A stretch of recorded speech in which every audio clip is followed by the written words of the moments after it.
Good morning all of you.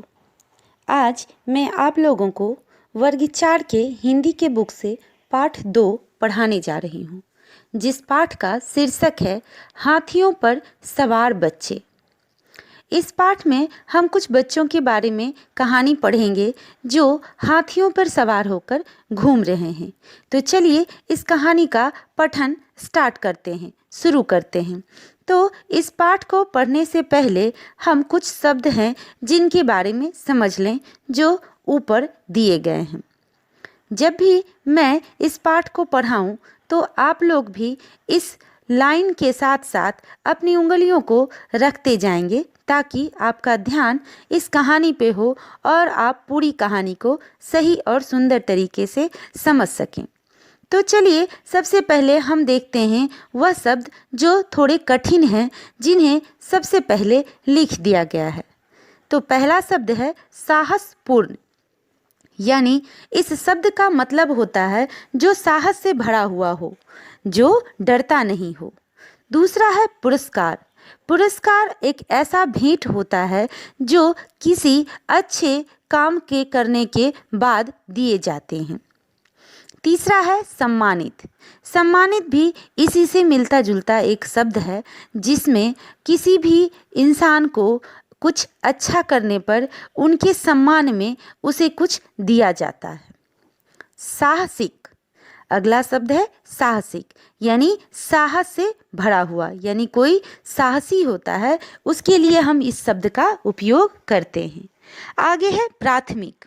प्राथमिक में हम इसको समझ सकते हैं कि जो पहले आता हो, जिसको हम पहले पढ़ते हैं, करते हैं या लिखते हैं, या जहां हम पहले आते जाते हैं, वही प्राथमिक कहलाता है। अंतिम में है चिकित्सा।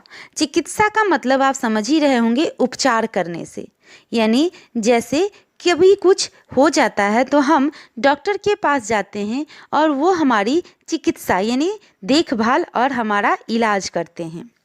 तो इस तरह हमने कुछ कठिन शब्दों के बारे में समझ लिया। अब हम लोग पढ़ना शुरू करते हैं।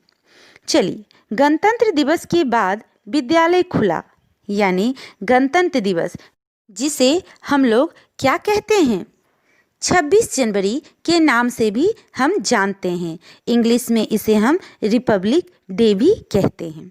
तो इसी रिपब्लिक डे यानी गणतंत्र दिवस के बाद स्कूल यानी विद्यालय खुला। कुछ बच्चों ने दूरदर्शन पर गणतंत्र दिवस के पैरेड की सुंदर झांकियां देखी थीं। गणतंत्र दिवस के अवसर पर हमने सब लोगों ने अपने देश के सभी चैनलों पर देखा होगा कि किस तरह देश के तिरंगे के सम्मान में हमारे देश के तरह तरह के झांकियों को निकाला जाता है। वे कक्षा में उनकी प्रशंसा कर रहे थे। तो जितने भी बच्चे थे वह इन झांकियों की प्रशंसा कर रहे थे। गौरव ने अध्यापक महोदय से पूछा, श्रीमान जी, हमने देखा पैरेड में कुछ बालक सजे धजे हाथियों पर सवार थे। उन्हें हाथियों पर क्यों बैठाया गया था? एक बच्चा है गौरव नाम का, जो अपने सर से, शिक्षक से, अध्यापक से यह सवाल करता है कि हमने तो झांकी में बहुत सारी चीज़ों को देखा, लेकिन उसमें कुछ बच्चे थे जो सज धज कर हाथी के ऊपर सवार थे। उन्हें किस लिए हाथी के ऊपर बिठाया गया? अध्यापक महोदय बोले, बच्चों, तुमने जिन्हें 26 जनवरी को हाथियों की सवारी करते देखा, वे देश के सबसे अधिक वीर और साहसी बच्चे थे। उन्हें वीरता और साहसपूर्ण कार्यों के लिए हमारे देश के प्रधानमंत्री जी ने पदक और धन पुरस्कार में दिए। पदक मतलब होता है एक पहचान चिन्ह और पुरस्कार का मतलब होता है इनाम, तोहफा, उसे दिया गया। तो शिक्षक ने यह समझाया कि वह कोई साधारण बालक नहीं थे, वह हमारे देश के कुछ ऐसे जाने माने बालक थे जिन्होंने कुछ अच्छे काम, साहसी कार्य किए थे। इसके उपलब्ध में उन्हें पदक और पुरस्कार दिए गए। फिर 26 जनवरी को पैरेड में उन्हें शान से हाथियों पर बैठाया गया। कुछ वीर बालक तो दूसरों की सहायता करते हुए अपनी जान से ही हाथ धो बैठे थे। ऐसे बच्चों के माता पिता को पुरस्कार देकर सम्मानित किया गया। शिक्षक बच्चों को यह समझा रहे हैं कि ये तो कुछ ही बच्चे थे जो हाथियों पर बैठे थे, कुछ ऐसे भी बच्चे थे जिन्होंने साहसपूर्ण कार्य करते हुए अपने प्राणों को भी न्यौछावर कर दिया, और वैसे बच्चों के माता पिता को बुलाकर उन्हें सम्मानित किया गया, पुरस्कार दिया गया। तुम लोग उन बच्चों के साहसपूर्ण कार्यों के बारे में भी कुछ जानना चाहोगे? शिक्षक ने उत्सुकता से बच्चों से पूछा कि आपने ये तो पूछ लिया कि वे बच्चे क्यों बैठे थे, मैंने बता भी दिया, लेकिन आप लोग क्या जानना चाहोगे उन्होंने ऐसा कौन सा कार्य किया था जिसके लिए उन्हें इस तरह हाथियों पर बिठाया गया?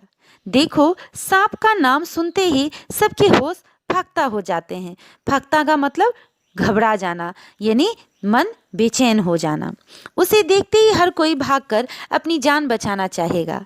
उसे हाथ लगाना तो बहुत ही दूर की बात है, लेकिन इनमें से एक बालक के काम राजू तो किसी और ही मिट्टी का बना था।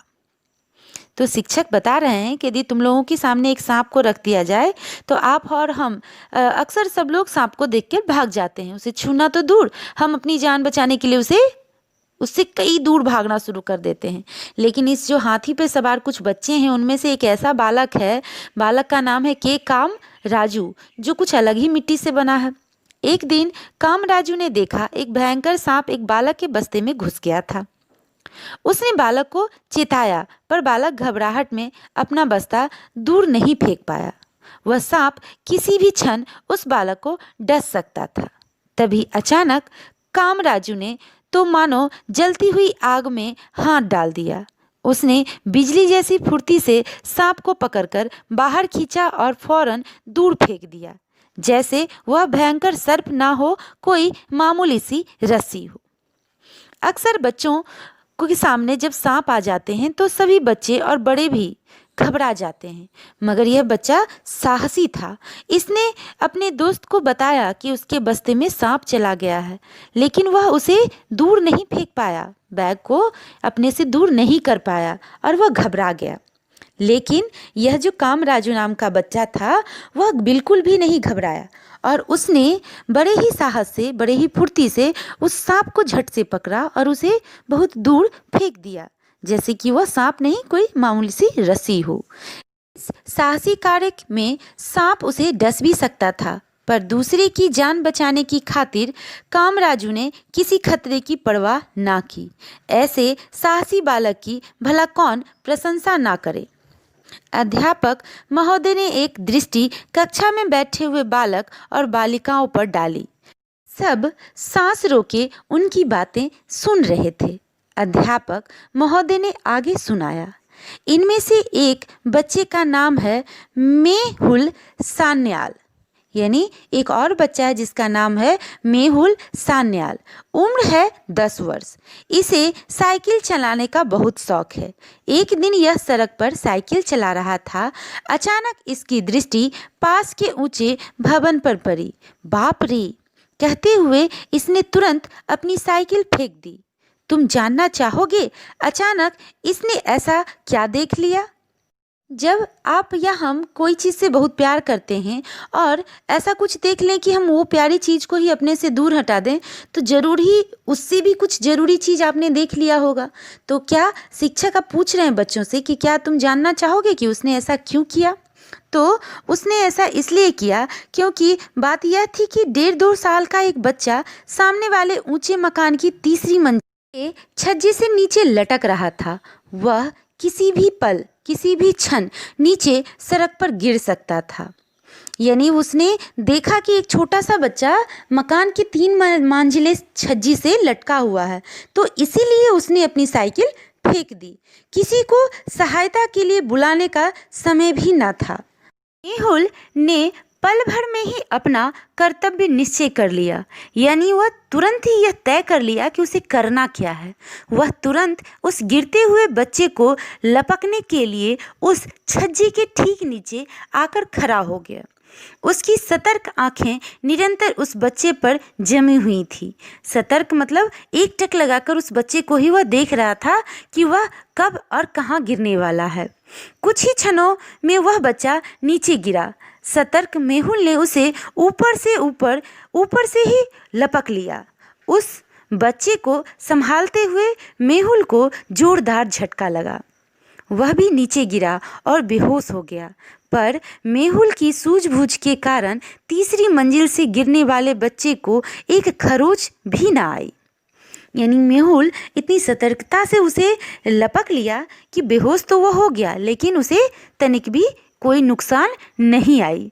प्राथमिक चिकित्सा के बाद, यानी प्राथमिक उपचार जिसे हम तुरंत करते हैं, उस तरह का उपचार करने के बाद मेहुल भी ठीक हो गया।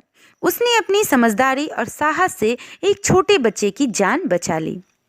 बच्चों, तुम भी साहसी बनो और सदा सूझबूझ से काम लो। शिक्षक अपनी क्लास में बैठे बालक और बालिकाओं को यह कहानी सुनाते हुए यह समझा रहे हैं कि आप लोग भी इसी तरह साहसपूर्ण काम करें और सूझबूझ के साथ करें। किसी को संकट में देखो तो तुरंत उसकी सहायता करो। तभी घंटा बज गया। सभी बच्चे मन ही मन सोच रहे थे, काश हम भी दूसरों की ऐसी सहायता कर पाते। तो बच्चों, आज हमने पाठ 2 में इस पाठ को पढ़ा और इस पाठ को पढ़ने और सुनने के बाद आपने क्या सीखा? तो आपने यही सीखा कि हमें भी साहसपूर्ण और सूझबूझ के साथ हर समय सबकी मदद करने के लिए तत्पर रहना चाहिए। किसी को भी मुसीबत में देखकर भागना या उस पे हंसना नहीं चाहिए। जहाँ तक हो सके उसकी सहायता करनी चाहिए। यदि हम उनकी सहायता करने में सक्षम ना हों तो उनकी सहायता के लिए किन्हीं न किन्हीं को ज़रूर बुलाएं और इस तरह हम भी उन बच्चों की तरह साहसी और सूझबूझ वाले बच्चे बन सकते हैं। तो अब इस पाठ के आधार पर कुछ प्रश्न उत्तर दिए गए हैं, जिन्हें बनाकर अगले बार आप लोगों को दे दिया जाएगा। अब प्रश्न संख्या 2, 3 और भाषा बोध के कुछ ऐसे कार्य हैं जिन्हें आप स्वयं कर एक बार देखें। यदि आपको समझ में आ जाए और आपसे यह कार्य पूरा हो जाए तो आप इन्हें अपनी कॉपी में साफ और सुंदर ढंग से लिखें। अगर कहीं किसी तरह की कोई दिक्कत हो या कोई बात आपको समझ में ना आए तो आप अपने टीचर से पूछ सकते हैं। आपको आपका अगला वीडियो बहुत ही जल्द मिल जाएगा।